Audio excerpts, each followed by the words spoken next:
설교학에 대한 설교학에 관련된 기본적인 내용들을 조금 제가 여러분들에게 말씀드리면서요. 그러면서 이제 궁극적인 오늘 강의의 목적은 그리스도 중심적 설교가 큰 어떤 설교학적 틀에서 어느 위치에 존재하고 있으며 또 이 그리스도 중심적 설교가 그동안 어떻게 이 설교학계에서 발전되어 왔는지에 대해서 여러분들에게 말씀을 좀 드리도록 하겠습니다. 우리가 이제 보통 일반적으로 강해 설교라고 하는데요.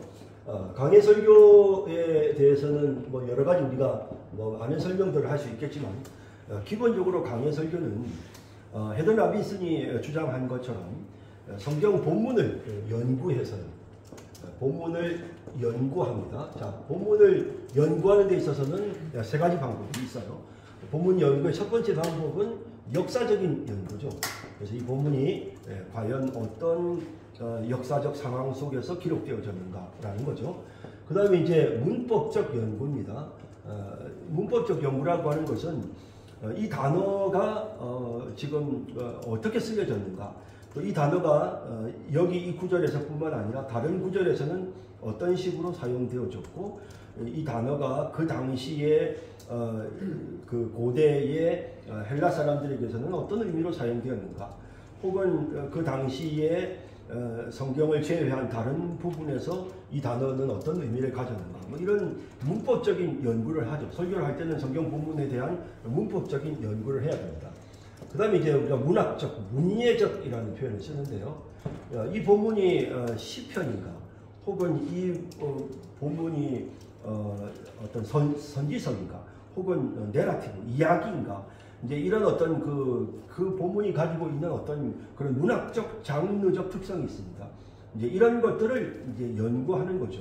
그래서 이제 이 본문 자체에 대한 연구를 통해서 하나의 비브리칼, 예, 그래서 그 하나의 어떤 비브리칼, 하나의 어떤 컨셉을 잡는 것입니다. 그래서 이 컨셉을 잡음으로써 비브리칼 컨셉이라고 하는 이 하나의 어떤 성경적 개념을 찾아내는 거죠. 그래서 이제 이 성경적 비브리칼 컨셉을 헤더 라빈슨은 이것을 뭐 빅 아이디어, 메인 아이디어 뭐 이런 식으로 표현을 하는데요. 그래서 반드시 이것은 한 개여야 한다라는 거죠. 그래서 이거를 우리가 이제 이 비브리칼 컨셉을 한 개의 본문 주제, 우리가 본문 주제라고 합니다. 네.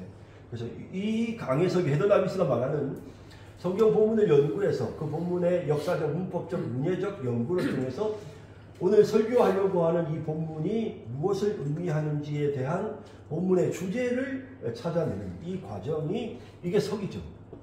이게 서기의 과정입니다. 근데 사실은 조금 더 나누자면 이 본문 내 주제를 찾아내는 것은 우리가 또 해석이라고 다루고요. 그러니까 본문을 연구하는 과정은 서기고, 그 본문을 연구해서 그 본문에서 중심이 되는 한 개의 주제를 찾아내는 것. 이 본문이 무엇을 의미하는지 한 개의 중심 주제를 찾아내는 것이 이게 해석입니다. 자, 그리고 나서 이제 이게 원리화의 다리를 건너서요. 그래서 이게 설교의 주제로 바뀌죠. 이 설교의 주제로 바뀔 때는 이 본문의 주제가 어떤 오늘날의 어떤 청중들의 어떤 그런 기본적인 상황들이 가만히 돼야 되겠죠. 그래서 이 본문을 내가 오늘 어떤 식으로 설교할 것인가, 이게 설교의 주제로 바뀌면서 이게 이제 설교가 만들어지게 됩니다. 그래서 서기, 해석, 설교, 이런 과정을 우리가 거치게 되는 거죠. 그래서 강해 설교, 헤더 라빈슨가 주장하는 강해 설교라고 하는 것은 정해져 있는 본문에 대한 서기의 과정을 거쳐서 그 본문이 무엇을 의미하는지 중심이 되는 비브리칼 컨셉, 한 개의 성경적 개념을 찾아내고, 그 성경적 개념은 한 개여야 합니다. 메인 아이디어여야 하고 빅 아이디어여야 합니다. 그래서 그 한 개의 아이디어를 찾아낸 뒤에 그 다음에 이것을 가지고 내가 설교를 하게 되는데, 이 설교를 만들 때 설교의 주제는 청중의 상황들을 기본적으로 감안하게 됩니다. 네, 이런 과정을 거치게 되죠. 그래서 여기까지는 본문이고, 설교로부터 넘어가면 이제 청중과 관련된 메인이 바뀌어지게 되는 거죠. 그래서 이런 식의 어떤 구조를 가져서 설교를 하는 것이 이게 강해 설교다라고 이렇게 말을 합니다. 자, 이런 헤드 나비스가 주장하는 이러한 강해 설교의 방법은 이런 과정들을 거쳐서 설교문이 작성이 될 때 설교를 만드는 과정에서의 어떤 여러 가지 어떤 그런 양식, 형태, 이것은 또 다른 문제입니다. 그러니까 이제 여기에서 이제 설교의 주제가 나왔습니다. 자, 그러면 설교의 주제가 나왔어요. 이걸 이제 우리가 이제 설교화해야 되죠. 이 설교하는 과정에서 우리가 기본적으로 두 가지 방법을 씁니다. 하나는 연역적 방법으로 설교하는 방법이 있고요.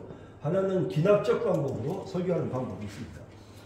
연역적 방법으로 설교하는 것은 논문식이죠. 그죠? 본문의 주제가 무엇인지를 서론에서 먼저 언급을 하죠. 이 본문이 말씀하는 것은 이러이러한 것입니다. 라고 이렇게 서론에서 본문이 말씀하는 본문에서 말했던 설교의 주제 혹은 본문의 주제, 본문 주제나 설교의 주제를 서론에서 언급하는 거죠. 기납적 구조는 무엇입니까? 반대로 이 본문의 주제를, 본문의 주제와 설교의 주제를 맨 마지막에 결론 부분에서 언급을 하는 것입니다. 자, 그래서 이제 연역적 구조는 본문을 끝내서의 말하려고 하는 기본적인 내용을 연역적 구조로 처음에 서론에서 언급을 하고, 그 다음에 이제 각각의 대지를 진술하죠. 첫 번째, 두 번째, 세 번째 대지. 그리고 각각의 대지는 항상 본문에 대지가 있어야 되고요. 그 대지에 대한 설명이 들어가야 되고, 그 앞에 본문이 있어요. 이 대지가 나오게 된 성경 구절, 대지에 대한 설명, 그 다음에 예화, 그 다음에 적용. 자, 이런 식의 구조를 가져 연역적 설교는, 뭐 옛날에 여러분 다 배우셨던 내용이니까요. 그래서 연역적 설교는 본문의 주제를 서론에서 언급하고, 설교의 주제를 서론에서 언급하고, 그 다음에 첫째, 둘째, 셋째 대지를 이어나가는데, 대지, 그 다음에 대지와 관련된 본문, 그 다음에 그 대지를 설명하고 예화를 곁들여서 적용에 이르게 되는 이런 구조가 연역적 구조입니다.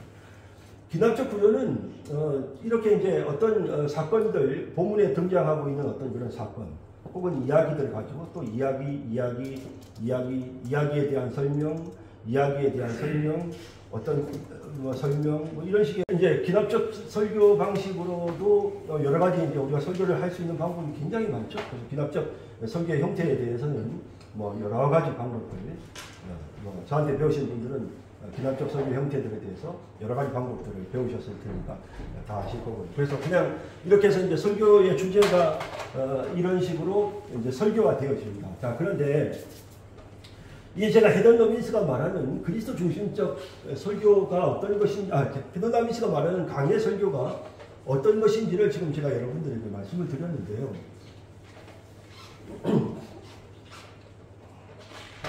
자, 여기서 이제 우리가 더 나가야 될 부분이, 그러면 그리스도 중심적 설교는 과연 어떤 것인가? 이제 제가 웨스민스터에서 공부를 했었는데요. 웨스민스터의 이안 더기드 교수라는 분이 있습니다. 이안 더기드 교수가 유명한 그 신학자인데요. 구약 신학자인데, 이안 더기드 교수 리딩 지저스의 저자이기도 하죠. 이안 더기드 교수가 이제 말하는 건 뭐냐면, 헤더 너빈스가 말하는 부분에서 어떤 본문의 서기의 과정을 거쳐서 사서 본문의 주제를 찾아내는 이 부분에 문제가 있다는 거죠. 본문의 주제를 찾아내는데 무슨 문제가 있느냐? 이 본문의 주제는 궁극적으로 보면 이거는 성경에 나오는 모든 본문은 결국 그리스도를 우리에게 보여주는 것이다. 그래서 제가 설교했던 설교에서도 여러분들이 잠깐 봤겠지만, 모든 구약의 성경은 그것이 모세 오경이든 혹은 선지자의 글이든 혹은 시편이든 모두가 다 예수 그리스도를 우리에게 보여준다는 말이죠. 예수 그리스도를. 그래서 예수님께서 너희가 모세를 알았더라면 나를 알았을 텐데 라고 말씀하셨죠. 너희가 영생을 얻기 위해 성경을 상고하거니와 성경이 다 나에 대해서 말하고 있느니라 라고 말씀하거든요. 그러니까 성경의 기본적인 어떤 그런 가장 핵심이 되는 주제는 예수 그리스도라는 거예요. 예수 그리스도. 그래서 그런 면에서 어떤 우리가 이제 계속해서 지금 살펴봤던 아까 처음 헤더 너빈슨이 주장했던 것과 같은 성경에 대한 어떤 역사적, 그 다음에 문법적, 그 다음에 문학적 해석이 중요하다. 이걸 통해서 우리가 본문을 연구하는 거 굉장히 중요하죠. 그렇지만 이것만 갖고는 안 된다. 여기에 좀 더 중요한 신학적, 다시 말하면 이건 정경적이라고 하는 표현이 있어요. 정경적 해석이 필요하다. 그러니까 성경 전체의 정경, 66권 성경 전체의 흐르고 있는 기본적인 맥락이 그리스도이기 때문에, 그리스도의 구원의 역사이기 때문에 이 구원 역사, 구원 계시와 관련된 이 그리스도라는 맥락을 가지고 이 본문을 다시금 재해석해야 된다. 자, 그래서 이제 서기에서 본문의 주제를 찾아내는 것으로만 끝나는 것이 아니고 여기에 반드시 예수 그리스도가 들어가야 된다라는 거죠. 이제 이게 사실은 이제 그리스도 중심 설교를 주장하는 사람들이 최근에 이 강해 설교에 대해서 비평적인 견해를 가지는 이유입니다. 그래서 그리스도 중심적 설교여야 하는데 예수님이 어디 있냐는 거죠. 설교에 그리스도가 없다는 거죠. 결국에는 이 본문의 주제를 적용할 수 있게 만드는 원동력이 뭐냐? 그리스도이거든요. 이 본문을 적용할 수 있도록 만드는 원동력은 예수 그리스도다. 이 본문에서 말씀하시고 있는 그 내용들을 성취하신 분은 예수 그리스도시다. 예수님이 결국 이 모든 것을 이루셨다. 만약에 이것이 예수 없이 본문의 주제만을 언급하는데 그친다면 그러면 이것은 그야말로 율법이죠. 율법. 반드시 예수 그리스도가 포함되어져야 이것이 진정한 설교다. 라는 이런 주장을 하게 되는데요. 자, 그래서 이제 제가 그리스도 중심적 설교가 어떤 위치에 있는지를 제가 강해 설교와 비교해서 여러분들에게 말씀을 지금 드린 겁니다. 그래서 저는 헤더 다빈스가 주장한 그 강해 설교 방식을 굉장히 저는 좋아하고요. 그래서 그런 어떤 강해 설교 방식을 따라서 설교 준비를 합니다. 그런데 거기에서만 끝나서는 안 된다라는 거죠. 정경적 그런 해석이 들어가야 된다. 신학적 해석이 들어가야 된다라는 거죠. 또 좀 더 구체적으로 표현하자면 구속사적 해석이 들어가야 된다. 성경 신학적 작업이 거기에 가미되어져야 된다라는 것이죠. 그런 과정을 통해서 성경 전체에 대한 66권 성경 전체에 대한 기본적인 어떤 그 흐름, 맥락, 그 중심을 꿰뚫고 그것을 근거로 해서 다시금 본문의 주제가 재검토되어지고 본문의 주제가 다시 수정되어져야 이런 과정을 거쳐서 설교를 해야 된다라고 하는 것이 그것이 이제 바로 그리스도 중심 설교를 주장하는 이들의 주장입니다. 자, 그런데 여기서 이제 조금 더 무게 중심이라는 게 있어요. 무게 중심이. 자, 이제 제가 이제 크라우니와 시드니 그라이드 하누스를 좀 제가 비교할 건데요. 자, 크라운이나 시드니 그레이드 하누스나 다 구속사의 설교에 있어서는 아주 대단한 인물들이죠. 예. 아까 크라운이 책 누가 보셨다고 했죠. 모든 성경에서 그리스도를 설교하라라고 하는. 크라운이는 사실 웨스트민스터 총장을 지내기도 했고요. 크라운이는 아주 정말 목회자로서 정량이 있는 존경받는 그런 학자였습니다. 그래서 크라운이의 제자들이 지금도 이제 웨스트민스터를 이끌어가고 있고요. 그래서 이제 이 에드먼드 크라우니는 정말 훌륭한 설교자였는데요. 이 크라우니가 주로 많이 강조했던 것은 크라우니는 보스의 영향을 많이 받습니다. 게알더스 보스의 영향을 많이 받고요. 그래서 이제 이 게알더스 보스가 이제 프린스턴에서 이제 프린스턴 신학교에서 이제 이 성경 신학을 가르치는데요. 이제 이 사실 게알더스 보스 시대에 이 그 프린스턴이라는 신학교가 작용화되면서 그러면서 이제 웨스트민스터가 분리해서 나옵니다. 그래서 웨스트민스터 신학교가 원래 프린스턴에 있었던 교수들이 이제 비비 워필드를 비롯해서 메이첼 같은 반틸 이런 사람들이 프린스턴에서부터 분리해서 웨스트민스터를 만들게 되는데요. 사실 게알더스 보스는 여기에 합류해야 했던 사람이었죠. 그런데 벌써 그 당시에 고령이었기 때문에 1928년도에 웨스트민스터가 이제 세워지게 되는데 그 당시에 게알더스 보스는 너무 고령이었어요. 그래서 자기는 그냥 여기에서 학교를 프린스턴에서 내가 마무리를 짓고 싶다고 해서 프린스턴에 남았고요. 그리고 이제 나머지 사람들이 나와서 이제 웨스트민스터를 세우게 되죠. 그래서 이제 이 크라우니는 상당히 이제 이 당시에 게알더스 보스의 영향을 많이 받았는데요. 이 게알더스 보스의 성경신학이라는 책을요, 여러분들께서, 저도 학교 다니던 시절에 성경신학이라는 책을 제가 봤거든요. 봤는데 좀 관심도 없었고 별로 좀 어려웠던 그런 생각이 있더라고요. 게알더스 보스의 성경신학이. 근데 막 중요한 책이라고 해서 막 맨날 보기는 보고 했는데, 최근에 와서 제가 요즘 이제 창세기 설교를 하면서 게알더스 보스 책을 다시 보거든요. 되게 재밌어요. 그러니까 이거 참 그런 것 같아요. 우리가 역시 설교를 하면서 본문을 연구하면서 내가 지금 노아의 홍수에 대해서 연구하면서 게알더스 보스 책을 보면 게알더스 보스 책이 이제 이게 하나님의 천지 창조부터 시작해서 하나님의 구원 역사가 어떤 식으로 예수 그리스도까지 이어지는지 쭉 서술해 놓은 거거든요.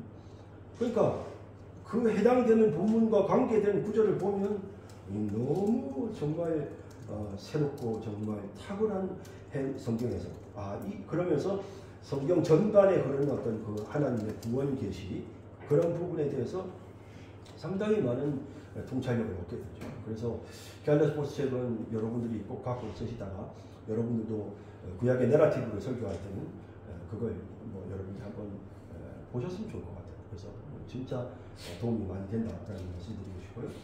그래서 이제 클라우니는 그 게알더스 보스의 영향을 많이 받아요. 그래서 클라우니의 그리스도 중심적 설교는요, 상당히 그 성경신학적입니다.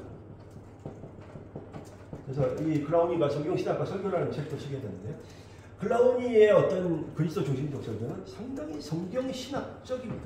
그러니까 성경신학적이라는 말은 이제 구속사적 해석을 굉장히 강조하는 거죠. 네. 구속사적 해석에 아주 목숨을 건다. 그러니까 클라우니의 설교는 상당히 구속사적으로 많이 치우쳐 있다라는 점을 볼 수가 있고요. 반면에 시드니 그레이 다노스는 1970년대 그레이 다노스가 화란에서 이제 박사 논문을 쓰는데요. 이제 이게 이제 그 구속사적 설교입니다. 그래서 이제 1930년대와 40년대에 그 화란에서 모범론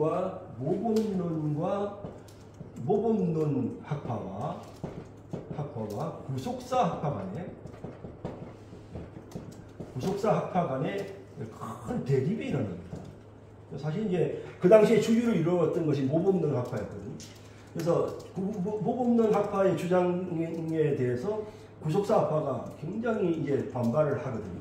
그러면서 이제 이 구속사 학파가 이제 그 그리스도 중심적 설교, 구속사적 설교에 대한 내용들, 그래서 모범론적인 설교를 부정하고 구속사적 설교를 이제 주장을 하게 되는데, 이 모범론적 설교를 비판하고 구속사 설교를 강조하는 이제 이 과정에서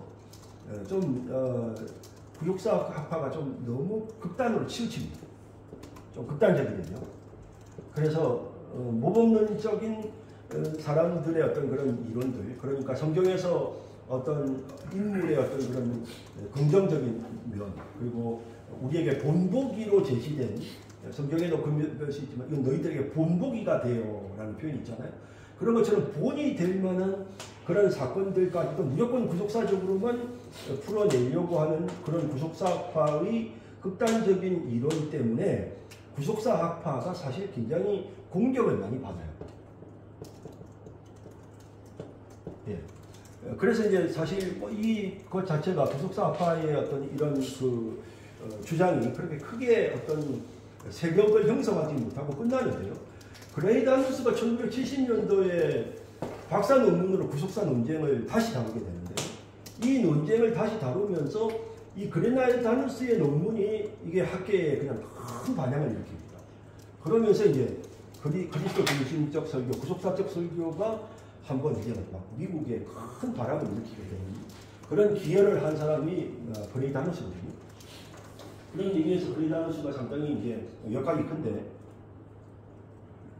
이 그레이 다누스가 쓴 책이 고수경 교수님이 옛날에 젊었을 때 이 책을 편찬을 해가지고, 제가 80년대 신학교 다닐 때 정말 아주 애독서였습니다. 그래서 많은 사람들이 이 그레이 다누스 책을 많이 사서 봤고요.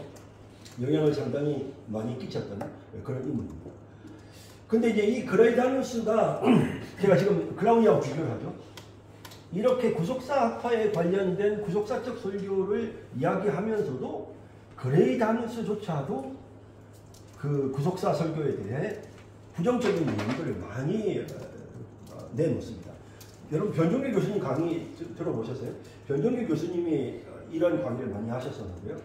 변종길 교수님 굉장히 모범론적 설교를 거부하는 구속사 학파의 주장에 대해서 좀 약간 반대하는 입장. 그래서 왜 모범론적 설교가 얼마든지 필요하다. 모범론적 설교가 강단에서 하는 게 왜 문제가 있느냐. 변종길 교수님 입장이 늘 그러셨거든요. 저는 동의하고. 그래서 이제 그러다 보니까 그레이다누스도요. 내용을 읽어보면 구속사 논쟁을 다루면서도 본인이 말하는 구속사적 설교는 좀 달라요. 그러니까 그 네덜란드 사람 하란에서 나왔던 구속사 학파들의 주장하는 내용을 완전히 이제 반대하는. 그러니까 이제 이 그리스도 그 일신론이라고 해가지고요. 그러니까 너무 천편일률적으로 그리스도만을 강조하는 이런 유의 구속사 설교는 이건 반대. 이건 안 돼. 이건 아니야.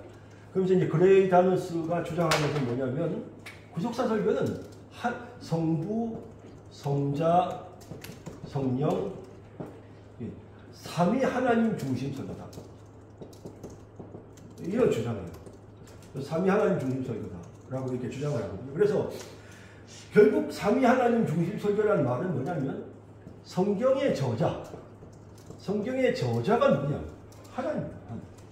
그러므로 우리가 성경을 해석할 때 그리스도 중심적으로 봐야 구속사적 설교를 해야 되지만 하나님 중심으로 보는 게 너무 중요하다라고 강조해요.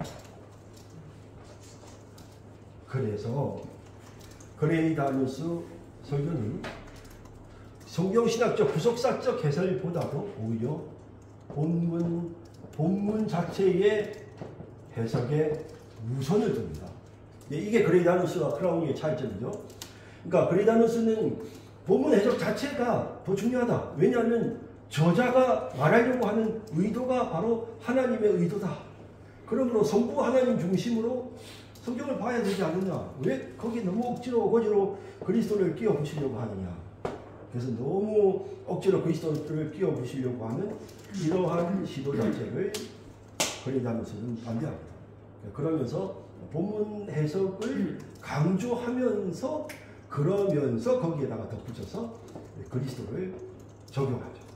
이런 부분들이 이제 미묘하게 구속사 설교가 흘러가는 방향성을 이제 차이나게 하는 것입니다.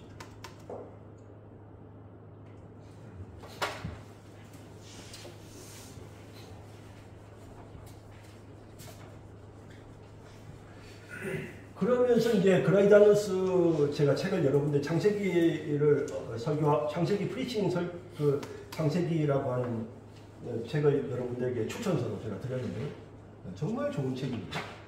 제가 요즘 창세기 설교하면서도 자주 참고하는데요. 그래서 그 시드니 그레이다누스가 그 책 서로 앞부분에서 본문에서 그리스도를 찾아내는 방법에 대한 7가지 방법을 설명을 하거든요. 그러니까 성경신학적으로 너무 매이지 않으면서 그냥 본문을 주의하는 과정에서 자연스럽게 본문에서 예수님을 발견하는 7가지 방법이라는 것을 그 프리칭 크라이스트라는 책 여러분 창세기 그 강의 여러분들에게 나누어 드렸던 그 필독서적에 보면 거기에 앞부분에 그 7가지 방법을 설명하고 있습니다. 이 7가지 방법이 상당히 중요해서요. 여러분 나중에 글 쓸 때도 이 부분을 좀 포함시키면 좋겠다는 생각이 좀 들어요. 일반적인 방법이죠. 어떻게 본문에서 그리스도를 찾아낼 것인지에 대한 구체적인 전략을 우리에게 보여주는 것이거든요. 그래서 이 본문의 어떤 그런 흐름, 계시적 흐름이라든지 혹은 여러분 나중에 보시면 다 알 수 있는 내용들입니다. 7가지. 그래서 또 신약에서 이 구약의 본문을 어떤 식으로 인용했는지에 대한 부분이라든지 혹은 이 본문에서 예수님을 모형으로 보여주는 그런 어떤 인물은 없는가라는 이런 해석이라든지 혹은 이게 반대 역전되어져서 예수님을 요 시대에는 이렇게 했지만 예수님은 이렇게 했다라고 이렇게 서로 대비되는 그렇게 함으로써 예수님을 찾아낼 수 있는 부분은 없는지 뭐 이 기타 등등 7가지가 크라우니가 아주 그 시드니 그레이라노스가 이 부분을 잘 설명하고 있습니다. 자, 이렇게 이제 그리스도 중심 설교의 방법에 있어서 제가 이제 이렇게 원인을 좀 말씀드렸는데요. 이제 이 그레이다누스의 설교에 있어서 제일 중요한 이벤트, 처음에 일어나는 어떤 성경의 사건이죠. 성경에 기록된 하나의 이벤트, 사건이 이제 여기 도약입니다. 이제 기본적으로 사건이 우리에게 가져다주는 1차적인 진리, 진리. 뭐 그냥 저는 이걸 간단하게 그냥 해석이라고 할게요. 해석이라고 하고요. 이거를 지금 뭐 T1이라고 표현합니다. 이게 크라운이거든요. 그리고 나서 이제 이걸 통해서 해석으로만 끝나는 것이 아니고 이제 본문에 대한 해석이죠. 이걸로 끝나는 것이 아니고 여기에서 이제 그리스도를 반드시 설교해내야 된다라고 주장을 하죠.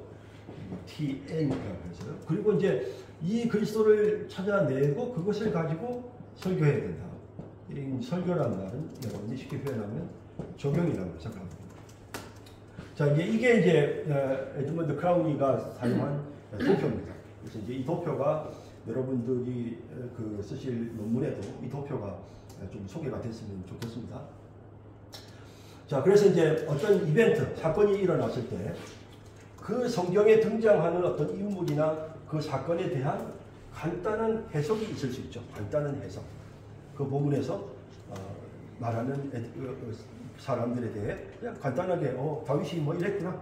다윗이 아브라함이 뭐 이렇게 했네. 이렇게 하는 기본적으로 그 본문을 통해서 어떤 해석, 그 당시의 어떤 그 본문이 내 의미 뭐 이런 것들을 찾아내는 거죠. 그 본문이 당시에 무엇을 의미했을까? 그것이 의미했던 바를 찾아내는 기본적인 해석입니다.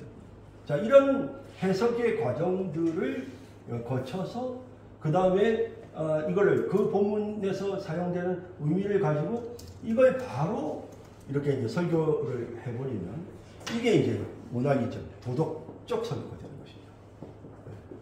도덕적 설교가 된다라고 이렇게 주장합니다. 그래서 그리스도 없이 그냥 바로 내가 바로 적용을 해버리면 이건 이제 도덕적 설교에 해당이 되어진다라는 거죠. 그리고 이제 이 사건을 가지고 바로 설교로 넘어가면 이거는 알레고리. 이거는 이제 본문 보자마자 그걸 가지고 뭐 어떤 해석도 없이 그냥 바로 이걸 적용해 버리는 거죠. 그래서 이 본문에 나오는 인물은 누구를 상징하고 누구를 상징하고 이런 식으로 바로 다이렉트로 가면 이거는 이제 알레고리가 된다는 것이죠. 자, 그런데 이제 이렇게 그 크라우니가 이제 이 도표를 써서 이제 설명을 하는데요. 그래서 이제 바람직한 설교가 되려면 자, 가장 몸이 건조하고 전통적인 그런 설교는 어떤 것이냐면 사건을 가지고 그냥 해석만 하고 이 본문을 쭉 읽고 그냥 해석하고 간단하게 본문 읽고 해석하고 그래서 1번에서 그냥 2번으로 가요. 그 다음에 3번, 4번이라면 1번에서 2번으로 왔다 갔다 하고 끝나버리는 이게 전통적인 설교라는 거죠. 이게 너무 의미가 없는, 아무런 의미도 없는 그런 일반적인 전통적 설교라고 그렇게 봤고요. 그 다음에 이제 크라우니가 이제 이런 주장을 하게 되는데 거기에 반해서 이제 일반적인 어떤 그리스도 중심적 설교는 1, 2, 3, 4로 가야 된다. 그러니까 그냥 단순히 해석으로만 끝나는 것이 아니라 그 해석이 좀 더 진행되어져서 그리스도께로 와야 되고 이 그리스도를 통해서 그 본문을 우리의 삶 속에 적용해야 된다라고 하는 이렇게 해서 1, 2, 3, 4까지 와야 된다라고 주장하는 것이 일반적인 이제 구속사 설교를 주장하는 그런 분들의 이야기입니다. 그래서 구속사적 설교는 사건을 가지고 해석하고 그리고 거기에서 정경적 해석을 통해서 그리스도를 찾아내고 계시적 구원 역사적 계시적 해석을 통해서 그리스도를 찾아내고 그리고 나서 그 그리스도를 찾아낸 후에 그걸 가지고 적용을 하는 이런 방식으로 설교가 나아가야 된다라고 이렇게 크라우니가 이런 도표를 가지고 주장을 하게 되는 것입니다. 그런데 이제 여기에서 이제 우리가 브라이언 채플을 생각을 해야 되는데요. 브라이언 채플이 이제 등장을 합니다. 이게 브라이언 채플은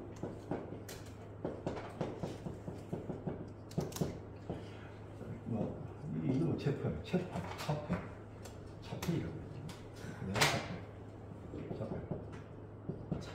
이 브라이언 차펠이라고 하는 이분은 뭐 지금 현재도 살아있지만 굉장히 어떤 목회적 역량이 뛰어난 분입니다.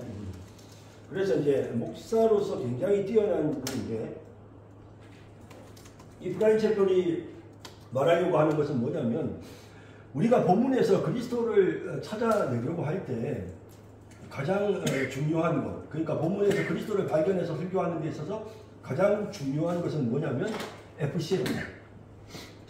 이 FCF를 강조를 합니다. 그러니까 폴런, 그러니까 이 타락한 컨디션, 상태에 포커스를 맞추자라는 것입니다. 타락한 컨디션에 포커스를 맞춰야 된다. 그러니까 이 FCF, 인간의 타락의 관점에 기본적으로 포커스를 맞춰야만 이게 제대로 된 설교를 할 수 있다라고 하는 게 이게 FCF거든요. 그래서 이제 브라이언 채펠이 이 FCF를 굉장히 강조를 하는데, 본문 사건을 해석하면서도 본문에 등장하는 인물들의 타락한 상태를 계속해서 찾아내서 설교합니다. 모세가 이런 행동을 하는 것 봐라. 모세는 정말 타락했다. 모세가 얼마나 고집이 있었냐. 얼마나 교만하냐. 인간은 어쩔 수 없이 타락한 존재다. 이제 이런 것들을 이제 폴런 컨디션 포커스를 가지고 기본적으로 본문에 접근을 하는 거예요. 모든 사람들을 타락했다는 관점에서 어쩔 수 없는 죄인이라는 관점에서 보는 거죠. 그렇게 보면서 그 본문이 우리에게 주는 교훈도 역시 마찬가지로 FCF로 나아가는 거죠. 우리는 절대로 못 산다. 모세도 못했는데 우리가 어떻게 할 수 있냐. 우리 못한다. 성경에 이런 말씀이 있지만 우리는 도저히 그렇게 못 산다. 안 된다. 라고 하는 이 폴런 컨디션 포커스를 따라서 이 브라이언 차펠이 그렇게 성경을 계속 서술을 해나가고 풀어나가요. 안 돼. 못해. 우리는 할 수 없어. 우리는 안 돼. 그런데 그렇게 주장을 하다 보면 그 속에 찬란한 은혜의 빛이 보입니다. 내가 할 수 없어서 그것을 하게 만들어 주시는 자비로우신 주님의 은혜가 보여지기 시작하는 거죠. 그래서 그렇게 접근을 하면서 하나님의 은혜를, 그리스도의 십자가의 은혜를 발견하는 거거든요. 그래서 이제 뭐 제가 그 사장수훈 설교하면서도 이제 이야기했지만 예수님 말씀하셨던 오른손이 너를 범죄케 하면 잘라버리고 오른손이 너를 범죄케 하면 찍어버리고. 우리 안 된다. 우리 못한다.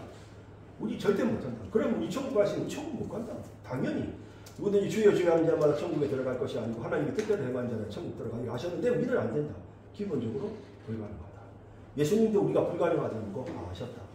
그래서 예수님이 이 땅의 율법을 완성시키기 위하여 오셨다. 그래서 그 사장수훈의 5장에 나오는 그리스도께서 율법을 완전케 하기 위하여 이 땅에 오셨다. 예수님이 율법을 성취하셨기 때문에, 예수님이 이 모든 것을 이루셨기 때문에, 예수님이 그 고통을 당하셨고 예수님이 칼에 못에 찔리셨기 때문에, 그래서 우리가 용서받을 수 있었다. 이제 이걸 이렇게 하면서 철저히 포커스를 타락한 인간의 초점을 두고 시작을 함으로써 궁극적으로 그리스도의 십자가의 은혜를 찾아내고 발견해내는, 이게 굉장히 유용해요. 너무너무 유용해요. 그러니까 어떤 설교에서는 타락한 인간을 전제로 하고 들어갈 때 그때 뭐가 보이느냐면 예수님의 십자가가 보입니다. 내 힘으로는 안 되는구나. 난 아무리 노력해도 내 힘으로는 안 되는구나. 내 힘으로는 아무리 노력해봐도 진짜 안 돼. 어떡하지 그러면? 그러면서 본문에서 나도 모르게 예수님을 찾게 되는 거예요. 자연스럽게 예수님을 찾게 되는 이러한 결과에 이르게 된다는 거죠. 그래서 브라이언 채플의 설교는 신학적이기보다는 목회적이에요. 그냥 가슴을 따뜻하게 만들고 용기를 북돋아줘요. 그래서 막 고개를 끄덕이게 만드는 그런 이론적 부분이 있는 게 아니고요. 그냥 굉장히 따뜻한 설교예요. 마음을 위로해주고 용기를 주는. 그런 면에서 브라이언 채플의 기여는 굉장히 큽니다. 목회 현장에서 우리는 설교자로서 브라이언 채플이 사용했던 이런 방법들을 통해서 그리스도 중심적 설교를 좀 더 발전시켜 나갈 수가 있는 것입니다. 동일한 맥락이에요. 사실 뭐 크라우니가 주장하는 거나 시드니 그라이노스가 주장하는 거나 본문에서 그리스도를 밝혀내고 찾아내는 데 있어서 그러나 강조점은 차이가 있죠. 크라우니는 구속사, 그러니까 성경신학적인 관점의 강조를 두고, 그리고 시드니 그레이다노스는 본문의 해석, 본문을 말씀이 기록되게 하신 어떤 그 저자의 의도, 하나님의 의도에 좀 더 강조점이 있고요. 그리고 이 브라이언 차펠은 방금 말씀드린 것처럼 인간의 타락성에 강조점을 둠으로써 그리스도의 은혜를 자연스럽게 발견하게끔 도움을 주게 되는 것입니다. 설교할 때 브라이언 차펠의 관점으로 설교를 하면 굉장히 쉽게 그리스도를 발견하게 되는 그런 효과성이 있습니다. 자, 이제 이런 반면에 이제 팀 켈러는 과연 어땠을까?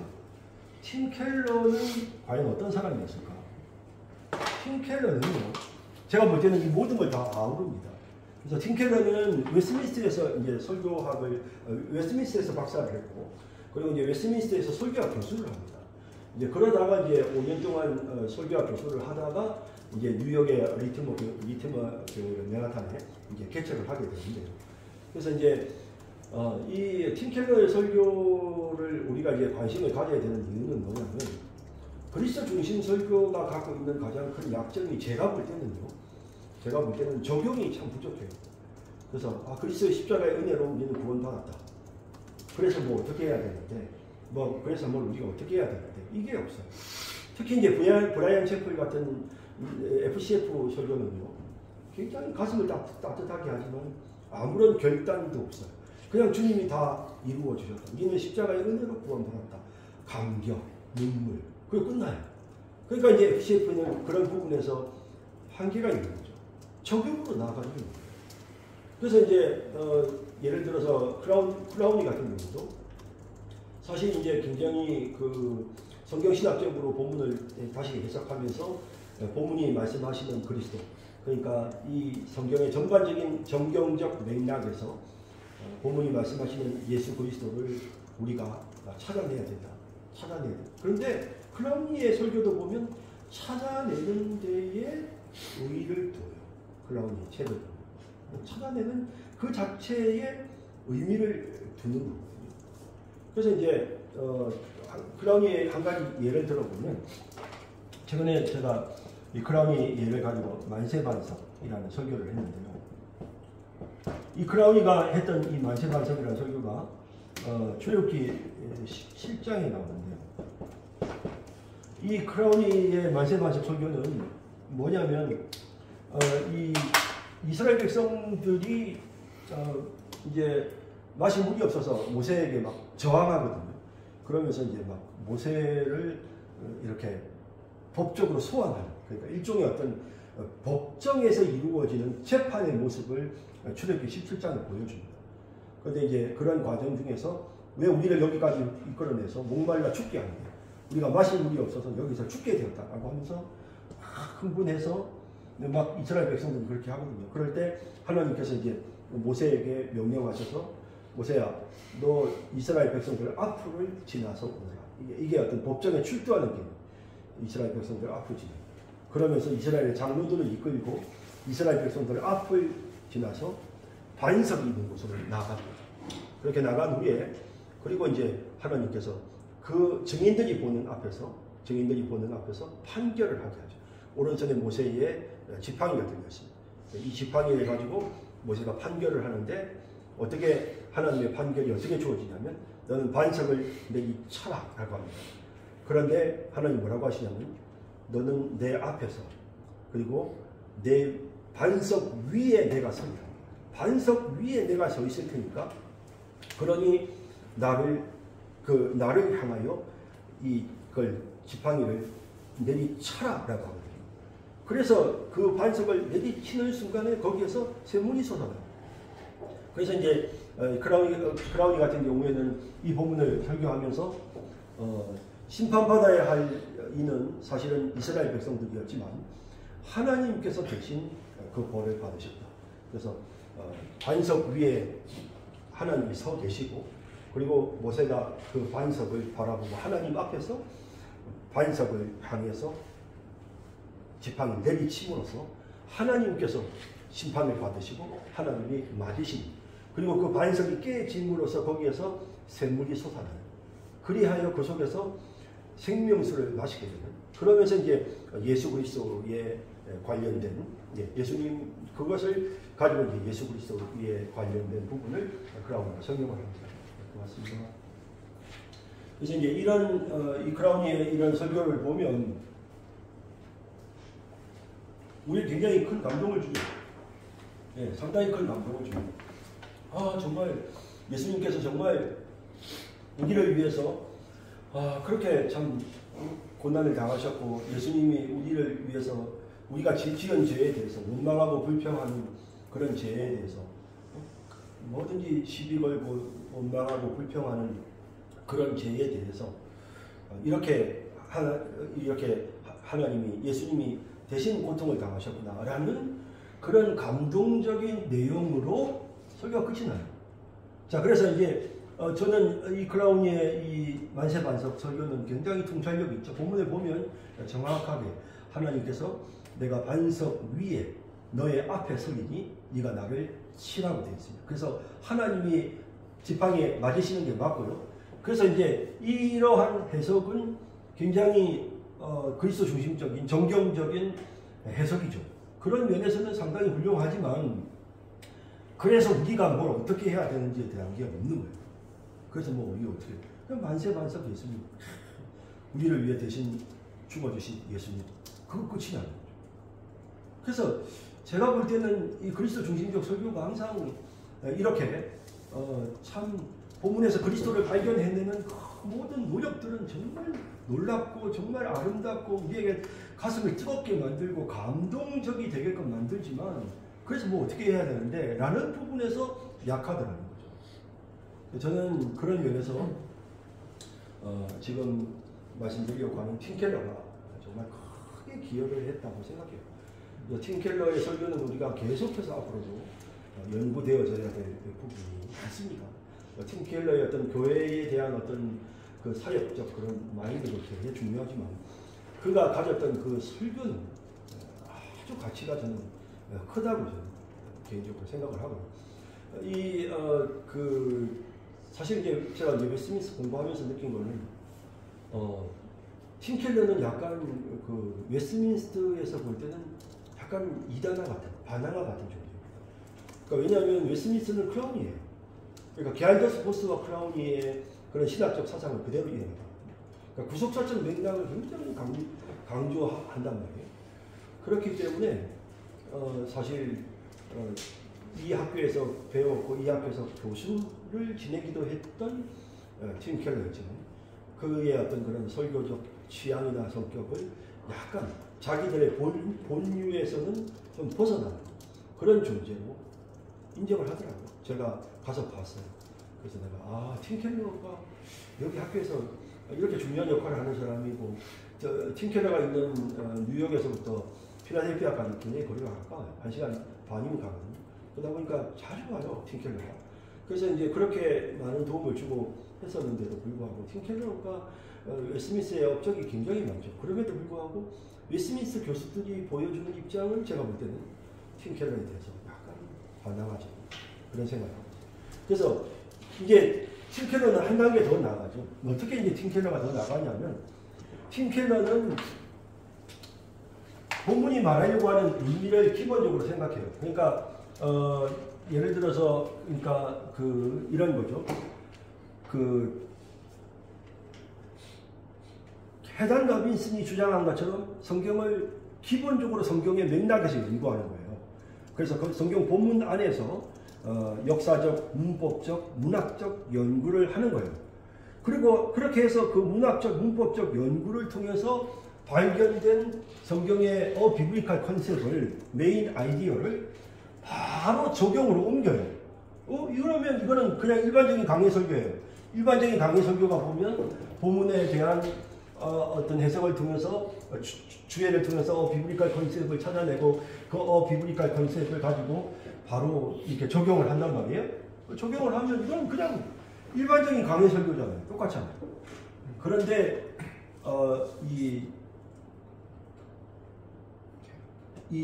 이분은 어떤 차이점이 보이냐면 이 팀 켈러는 여기에서 끝나는 게 아니고 여기를 한 번 더 가요.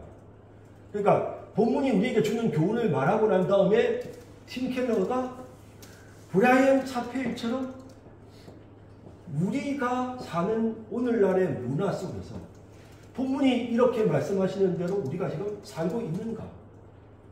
그러니까 현실적으로 우리가 그렇게 살지 못한다는 결론에 도달하는 거예요. 그러니까 일반적인 강해 설교 방식으로 간 다음에 그리고 난 다음에 뭘 말하냐면 우리 그렇게 못 산다. 우리 그렇게 못 산다. 오늘날의 문화를 봐라. 오늘날의 문화가 얼마나 지금 타락한 문화냐. 이런 상황에서 우리가 어떻게 이 말씀대로 살 수 있느냐 라고 주장을 하는 거죠. 그렇게 주장을 하고 나서 여기서 끝나는 게 아니고요.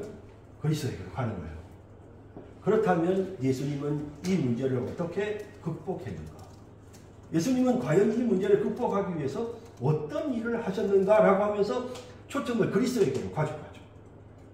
이렇게 그리스도에게로 일단 가져가면 당연히 이 과정에서 성경신학적 해석이 등장할 수밖에 없고요. 왜냐하면 그리스도를 설명해야 되니까. 그리스도가 어떤 일을 하셨는지 설명해야 되니까. 이 본문의 이 적용점과 관련해서. 그래서 당연히 그리스도 중심적인 부분들을 설명을 해야 되고, 그러니까 구속사적인 내용들을 설명을 해야 되고요. 그렇게 설명하고 나서 예수님이 이걸 어떻게 적용을 하셨고, 어떻게 예수님이 이 문제를 극복하셨는지를 말한 다음에 최종적인 건 뭐냐면, 이런 예수님을 믿는 우리는 그러면 어떻게 하면 되는가로 마지막 결론을 내려요. 이게 이제 팀 켈러의 설교 패턴이에요. 그러니까 팀 켈러는 동일하게 우리에게 강해 설교의 일반적인 형식처럼 사건을 가지고 본문 자체의 의미와 해석에 집중하는 모습을 보이면서 본문이 말하는 교훈을 이끌어내서 성도들을 향해서 우리 이렇게 살아야 된다라고 말해요. 그런데 여기서 끝나는 게 아니라 우리는 이렇게 못 산다라고 하는 브라이언 차펠의 FCF를 등장시켜요. 우리는 이렇게 못 산다. 우리 살 수 없다. 우리 능력이 안 된다. 그럼 우리 어떻게 해야 됩니까? 그러면서 여기에서 다시 그리스도에게로 가서 본문이 말하는 그리스도를 언급하고 그러면 이 예수님을 믿는 우리는 과연 어떻게 살아야 되는가로 나아가게 되죠. 그래서 저는 브라이언 채플은 그리스도 중심적 설교의 완성이라고 생각해요. 여기까지 온 거예요. 이게 이 흐름입니다. 그래서 이렇게 시작된 구속사 논쟁에서부터 시작되어졌던 1930년대 구속사 논쟁으로부터 시작되어졌던 이런 어떤 그런 그 그리스도 중심적 설교의 논의가 결국 게알더스 보스나 클라우니를 통해서 신학적으로는 발전이 되어졌지만 또 브라이언 채플을 통해서 목회적으로는 발전이 되어졌지만 최종적인 설교다움으로 마무리한 사람은 저는 팀 켈러였죠. 팀 켈러는 정말 모든 걸 다 아울러요. 강해 설교의 기본적인 틀도 그대로 아울러서 그대로 수용해서 그래서 그대로 성경이 말씀하시는 기본적인 주의에 충실하고 그걸 통해서 일반적인 교훈을 이끌어내는 후에 그리고 난 다음에 인간의 연약함을 우리의 문화적인 문제를 언급하고 그리고는 이제 그리스도에게로 나아가서 거기서 답을 얻고 다시 그리스도 안에서 적용하는 이런 부분까지 나아가게 되죠. 그래서 이제 이런 과정에서 이제 브라이언 팀 켈러가 주로 사용하는 것이 뭐냐면 팀 켈러가 사용하는 게 뭐냐면 이걸 적용하는 데 있어서 마지막 적용에 있어서 이 팀 켈러가 사용하는 여러 가지 설교학적 틀이 있거든요. 여러분이 나중에 보시면서 그걸 좀 정리해서 이렇게 그리스도의 삼중기과 관련해서 어떻게 설교를 해야 되는지 그 다음에 또 교리 그 다음에 실존 그 다음에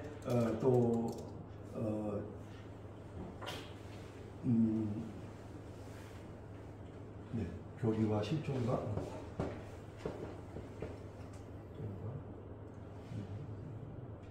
맨날 이게 단어가 헷갈려요. 그래서 이제 뭐 이런 여러 가지 그 패턴이 있어요. 그래서 팀 켈러가 사용하는 여러 가지 어떤 그 패턴, 설교학적인 패턴들을 여러분들이 이렇게 조금 설명해 주시면 좋을 것 같고요. 그래서 이 팀 켈러는 교리주의자, 그 다음에 경건주의자, 그 다음에 문화변혁자, 이런 걸 등장을 시킵니다. 그래서 적용을 할 때, 마지막으로 적용을 하는 과정에서 교리주의자, 우리가 성경에서 이 본문을 통해서 새롭게 배워야 될 교리가 뭔가, 적용을 이렇게 해요. 새롭게 배워야 될 교리가 뭔가, 우리가 이 본문을 통해서 우리가 실천해야 될, 내가 그리스도 안에서 내 경건 생활을 통해서 실천해야 될 것이 뭔가, 경건주의자. 그리고 내가 이 그리스도의 복음을 가지고 문화를 변혁시킨다면 내가 어떻게 이 세상을, 문화를 변혁시킬 수 있는가, 문화변혁주의자까지.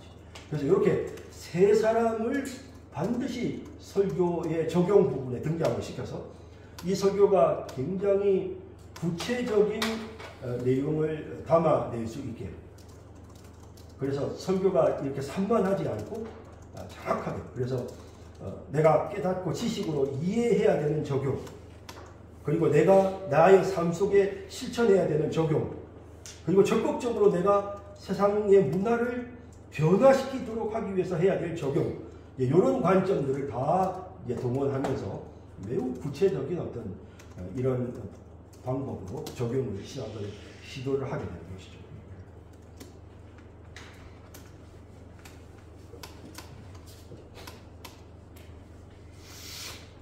자, 이제 여러분들은 이제 이런 질문들을 또 해보실 수 있을 것 같아요. 그러면 과연 이 그리스도 중심적 설교라고 하는 것이 과연 이게 역사적으로 봤을 때, 교회사적으로 봤을 때 이 그리스도 중심적 설교가 왜 그렇게 많이 나타나지를 못하고, 그리고 이제 1930년대 모범론 전쟁, 모범론 이제 그 구속사 논쟁이 있었을 때 이 모범론적인 성경 해석, 이 모범론적인 성경 해석이 왜 1세기 교회에서부터 종교개혁 이후까지 계속되어지다가 이 시대에 와서 비로소 구속사적인 설교, 그러니까 다시 말해 최소한 1970년대 이후로부터 왜 구속사적 설교가 대두가 되었는가? 그럼 그 이전 시대에는 그러면 모범론적인 설교만 했는가? 이런 의문들을 좀 가질 수가 있을 것 같아요.